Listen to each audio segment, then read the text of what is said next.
সরকার নির্ধারিত দামে বাজারে বিক্রি হচ্ছে না এলপিজি সিলিন্ডার গ্যাস। একে তো চড়া দাম, তার উপর কয়েকদিন ধরেই বাজারে গ্যাস সরবরাহ কমে যাওয়ায় ভোগান্তিতে পড়েছে নগরবাসী।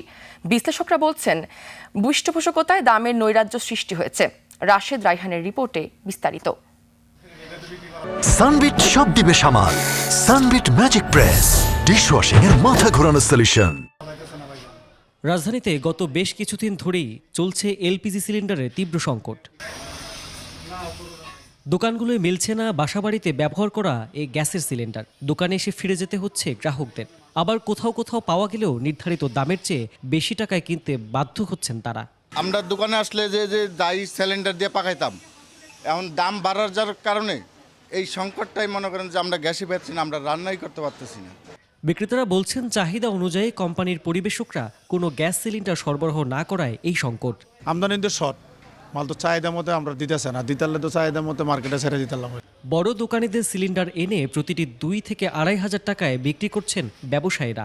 যারা আমাদের কাছ থেকে কিনে নেয় 1300, আজকে যে মনে করেন মাল আসলে আমি তো বেচবো 1350 টাকা করে, এরা নিয়ে যদি 2000, 1800, 1500 বেচে, এটা তো আর ভাই আমি বলতে পারি। ভোগান্তিতে পড়েছেন হোটেল ব্যবসায়ীরাও। গ্যাস সংকটের কারণে দামও বেড়ে গেছে, অতিরিক্ত দাম দিয়ে কিনা হচ্ছে, তার মধ্যে আবার পাচ্ছি না, বিশাল সংকটের মধ্যে আছি আমরা। বিশেষজ্ঞরা বলছেন, দামে নৈরাজ্য সৃষ্টির দায় ব্যবসায়ী ও সরকারের। তাদের এই দাম নির্ধারণের কি কার্যকারিতা থাকে?